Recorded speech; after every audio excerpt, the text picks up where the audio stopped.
8 rarest GM muscle cars of the 1990s. The 1990s weren't just about grunge and dial-up. GM was quietly building muscle cars that most people overlooked. One of these could smoke a Corvette at a stoplight while still rocking a cassette player and wood trim. Let's get into it. 8. 1996 Pontiac Firehawk by SLP, 6-speed manual. Starting off the list was something very strange. It looked almost identical to your average Trans AM. Same swooping lines, same aggressive nose. Nothing to suggest it was hiding something rare, something nearly extinct. But under that familiar shell lived something hand-built, track-honed, and nearly forgotten. This wasn't just any Firebird. In 1996, a small number of buyers ticked a very specific box, a 6-speed manual paired with a high-performance package from Street Legal Performance, SLP. That order didn't just get you a Firebird, it got you the Pontiac Firehawk. And that year, only 41 units came with the manual transmission. Let that sink in. 41. Performance wasn't just a promise, it was delivered. The Firehawk pushed out 315 horsepower and 340 pound-feet of torque, giving it a 0 to 60 time just under 5.5 seconds. Not earth-shattering by today's numbers, but in the mid-1990s, that was serious heat, especially from a car that, to most eyes, was just another F-body roaming the suburbs. The upgraded intake, catback exhaust, suspension tweaks, and exclusive Firehawk badging made it a complete package, but only for those who knew where to look. Most didn't, and that's the thing. It's not just rare, it's quietly rare. So few people realize this version even existed that it practically slipped through the cracks of GM's own legacy. Even among muscle car circles, the 96 manual Firehawk lives in whispers. Still, it wasn't perfect. Critics pointed out that despite the horsepower gains, the car's steering feel was still numb, and interior quality lagged behind European rivals. It looked fast, drove fast, but still had that 1990s GM plastic dashboard feel that didn't quite match the price. It also wore Goodyear GSC tires, which perform well in the dry, but got unpredictable in the wet. But all that fades when you realize you're behind the wheel of one of the rarest production cars GM built that decade. A car that could leave Mustangs behind at the light and still get mistaken for a regular Pontiac at the next gas station. Only 41 exist, and chances are most of them are tucked away in garages, quietly gaining value. Now, if you thought this was rare, wait till you see what came out of Oldsmobile. 7. 1990 Pontiac Grand Prix STE Turbo. If the Firehawk was a secret weapon hiding in plain sight, this one was even more confusing. It didn't look fast, it didn't sound fast, and it absolutely wasn't built for burnout contests and high school parking lots. But in 1990, Pontiac quietly launched something that broke its own mold. A luxury sedan that flirted with the turbocharged edge of performance, then disappeared almost immediately. This is the Grand Prix STE Turbo, a front-wheel drive, 4-door oddity that nobody expected and few remember. But for the short moment it existed, it stood as one of the boldest experiments Pontiac ever approved. Let's talk numbers. A 3.1-liter turbocharged V6 for 205 horsepower and 225 pound-feet of torque. Paired with a 4-speed automatic, it could do 0 to 60 in just under 7 seconds. Not blistering by modern standards, but fast enough in its era to raise eyebrows, especially when the car pulling away from you looked like a company fleet vehicle. This car wasn't about muscle in the traditional sense. It was about ambition. Pontiac equipped it with features ahead of its time. Digital dashboard, driver information center, full leather, and multi-button steering wheel controls. It felt like a glimpse into a sport luxury future that GM, unfortunately, never followed through on. And that's where the story twists. The STE Turbo was a 1-year-only offering. Just around 5,000 units made it to production before Pontiac scrapped the idea. Why? Blame high costs, niche appeal, and an audience that just didn't know what to do with it. It was too refined for muscle fans, too aggressive for the Buick crowd, and too expensive for everyday buyers. It became a misfit, and eventually a ghost. But those who know, really know, see it differently. This wasn't a failure. It was a rare glimpse of what GM could have been if it had bet harder on turbo tech and sports sedan hybrids. A forgotten warrior from the turbo wars of the early 90s, overshadowed, overlooked, and now nearly impossible to find. And next up, we're leaving sedans behind and stepping into something completely unexpected.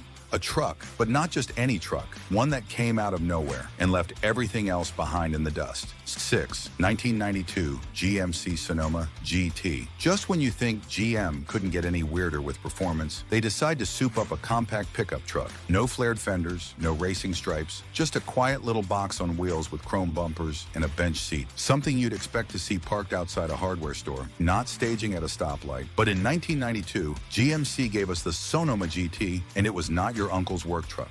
It came with a 4.3-liter V6, but not the regular kind. This one had a unique performance camshaft, freer flowing exhaust, and a reworked ECU that pushed it to 195 horsepower and 260 pound-feet of torque. That power was routed through a 4-speed automatic and rear-wheel drive. No AWD, like its more famous cousin, the Cyclone, but still enough to clock 0 to 60 in about 7 seconds flat, in a pickup that looked like it was built to haul mulch. Here's the thing. This wasn't some parts bin special. GMC actually designed this to be a spiritual follow-up to the Cyclone, but at a lower price point. It shared the same performance philosophy, subtle exterior, upgraded internals, and a shockingly quick launch for something shaped like a shoebox. But they didn't make many. Only 806 Sonoma GTs were ever built, all in 1992. Most were black with gray lower cladding, and all came with bucket seats, a center console, and subtle GT badging. So subtle that even enthusiasts miss it at first glance. Still, it had its flaws. It lacked the Cyclone's all-wheel drive grip, and because it didn't scream performance, it never really built a following. Many were driven, used, and eventually scrapped. Finding one today in clean condition is a serious challenge, but maybe that's part of the charm. A humble hauler that hit a sports car heart and vanished before most people realized what it was. We're only getting started. The next one wasn't a truck or a sedan or a muscle car. It was a front-wheel drive coupe that revved higher than anything else GM made in the 90s. And hey, if you're into rare builds, hidden gems, and the forgotten corners of GM history, hit subscribe so you don't miss the next one. 5. 1991 Oldsmobile Cutlass Calais 442 W41. If you thought muscle only came with V8s and rear-wheel drive, this next car will throw that rulebook out the window. It didn't rumble, it didn't roar, and yet in 1991, GM quietly produced a high-strung front-wheel drive coupe that could outrun expectations and rev all the way to 7,400 RPM doing it. This was the Oldsmobile Cutlass Calais 442 W41, and it's probably one of the most misunderstood cars GM built in the entire decade.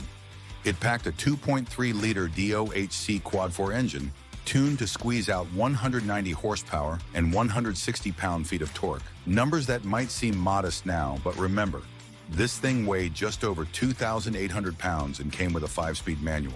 The result? A raw, visceral driving experience that punished mistakes and rewarded control. It wasn't smooth. It was loud, buzzy, and borderline violent at high RPMs, and that's exactly why it has a cult following today. The W41 wasn't just a trim, it was a homologation special. Built so that Oldsmobile could qualify for SCCA competition, the W41 added shorter gearing, a unique ECU, stiffer suspension, and deleted power accessories to save weight. It was a street-legal race car that no one asked for, and even fewer people bought. How rare are we talking? Just 204 units were ever made. That's it. No typo. 204. But here's the twist. It didn't look like much. The body was nearly identical to any other Cutlass Calais on the lot. No flares, no wild decals. Just a small badge and some subtle tweaks, which makes you wonder, would you have even noticed it back then? Or would you have written it off as a college kid's daily beater? Drop a comment and let me know. Because spotting a W41 today is like finding a 4-leaf clover in a scrapyard. Up next, we're staying in 1991, but this time we're shifting to something with rear-wheel drive, a proper V8, and one of the best handling packages GM offered that year. 4. 1991 Pontiac Firebird Formula 350 WS6 package. From understated coupes to front-drive screamers, GM's lineup in the early 90s was anything but predictable. But now we're stepping into something more familiar. Long hood, rear-wheel drive, a V8 under the skin. On paper, it sounds like every other muscle car, but this one was the end of an era and the beginning of something most people never got to experience. We're talking about the 1991 Pontiac Firebird Formula 350 with the WS6 package, a car that rarely gets mentioned, despite being one of the purest driver's cars GM made that year. Let's start with the basics. Under the hood sat the 5.7-liter L98 V8, borrowed from the Corvette, producing 245 horsepower and 345 pound-feet of torque. Paired with a 4-speed automatic, the manual was only available on the smaller 5.0. The Formula 350 could do 0 to 60 in around 6 seconds, which was impressive for the time. But the real secret weapon wasn't the engine, it was the suspension. The WS6 package added upgraded springs, thicker sway bars, a quicker steering ratio, and sticky 16-inch Goodyear Gatorback tires. This wasn't just a straight-line car. It could corner, brake, and hold its own on a road course, something earlier muscle cars weren't exactly known for. Visually, it was cleaner than the Trans Am. No boy racer wings, no aggressive ground effects. Just a flat hood, understated lines, and a small Formula badge. It was for people who knew. And those who knew it was something special. But here's the twist. 1991 was the final year for the third-gen Firebird. The design was aging, the platform was nearing its end, and most people had their eyes on what the upcoming fourth gen would bring. That meant the Formula 350W S6 was overlooked, ignored. Even among enthusiasts, it became a forgotten footnote. Production numbers were low. Under 500 WS6 equipped formulas made it off the line in 91. And with most buyers opting for flashier Trans Ams, even fewer exist today in stock condition. This car wasn't loud, it wasn't flashy, but it was all business, and it marked the quiet swan song of one of GM's most beloved muscle platforms. Next, we're switching gears, literally. The next car came with all-wheel drive, turbo power, and acceleration numbers that embarrass supercars. 3. 1991 GMC Cyclone. You've heard of fast cars, maybe even fast trucks, but nothing, and I mean nothing, could have prepared anyone in 1991 for what GMC unleashed. It looked like a compact pickup, black paint, red badges, lowered ride height, no spoilers, no chrome, no nonsense. Just a serious stance and an even more serious mission: outrun everything. This is the 1991 GMC Cyclone, and it wasn't just quick, it was record-breaking. GMC took the compact Sonoma and injected it with pure chaos. A 4.3-liter turbocharged V6, beefed up with forged internals, an intercooler, and a Mitsubishi turbocharger, gave the Cyclone 280 horsepower and 350 pound-feet of torque. But raw numbers don't tell the whole story. What made it legendary was its all-wheel drive system, launching it from 0 to 60 in 4.3 seconds. That's not a typo. 4.3 in a truck.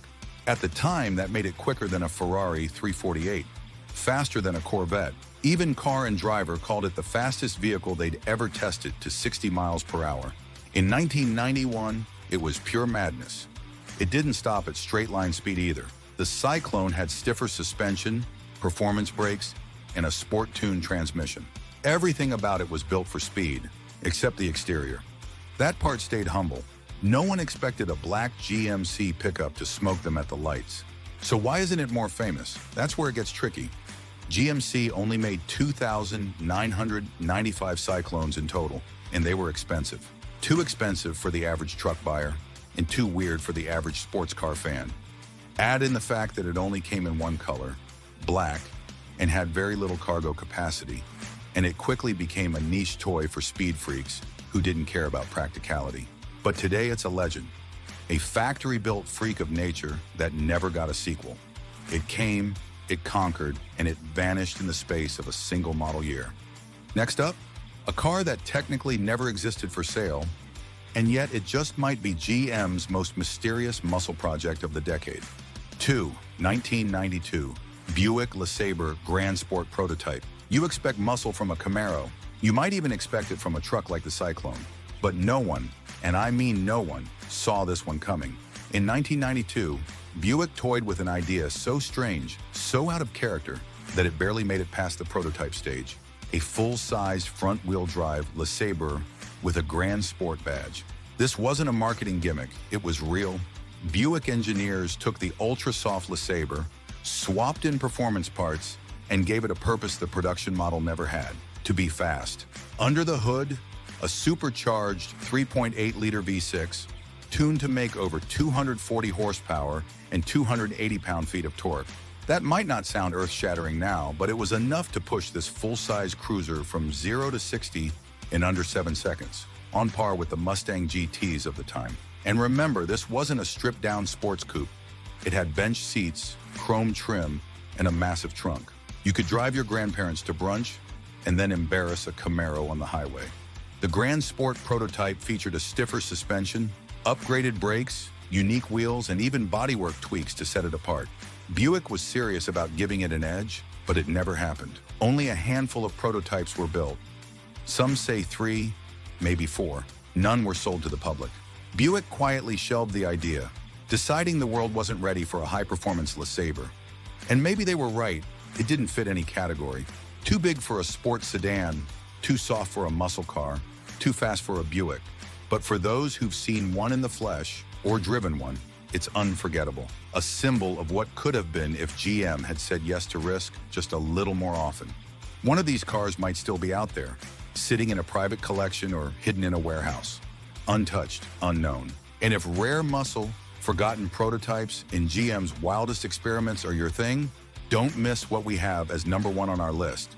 Hit that subscribe button so you never miss a piece of the story, because the rarest one of all is still waiting. 1. 1994 Chevrolet Camaro B4C Special Service Package. You've made it this far through a list of rare and wild GM creations, but we saved the stealthiest for last. The kind of car you might walk past at a gas station without a second glance. No decals, no flashy trim, just a stock-looking Camaro that, in reality, was anything but ordinary. This is the 1994 Chevrolet Camaro B4C, better known as the Special Service Package, a police-grade muscle car hiding in plain sight. Built for law enforcement agencies, the B4C package turned a regular Z28 into a high-performance pursuit machine. It came with the same 5.7-liter LT1 V8 as the Corvette, producing 275 horsepower and 325 pound-feet of torque, allowing for 0 to 60 in just 5.2 seconds. But beyond raw speed, it was the upgrades that made this car a true standout. Heavy-duty suspension, engine oil coolers, four-wheel disc brakes, and a beefier alternator. It was designed to run hard all day and take the punishment that civilian Camaros couldn't. But here's what makes it legendary. Civilian versions of the B4C were almost never sold. Most were auctioned off after police use, modified, or simply trashed. Finding a clean, untouched B4C today is like searching for a needle in a junkyard. Even among muscle car collectors, it's often overlooked because of how subtle it looks. No wings, no badges, just raw capability hiding under plain clothes. Less than 500 units were produced in 1994, and even fewer survive in original condition. Many were passed between departments or stripped for parts, making surviving examples incredibly rare and historically important. And that's what earns it the top spot. It's not just rare, it's purpose-built, designed for real-world performance in high-stakes environments, but without the theatrics of its showroom siblings. It's the ultimate ghost car. A machine built to chase, now nearly impossible to catch. Which one of these rare beasts took you by surprise? Was it the cop-spec Camaro, the turbocharged Buick no one could buy, or that fire-breathing truck built to outrun Ferraris? Drop your pick in the comments. I'm watching to see who really knows their GM deep cuts. And if you thought these were rare, just wait. Next up, we're uncovering the cars GM built so fast, so bold, they were quietly shelved before they ever had a chance to shine. Some were whispered about, others were nearly banned. Hit that subscribe because the ones you've never heard of, they're coming.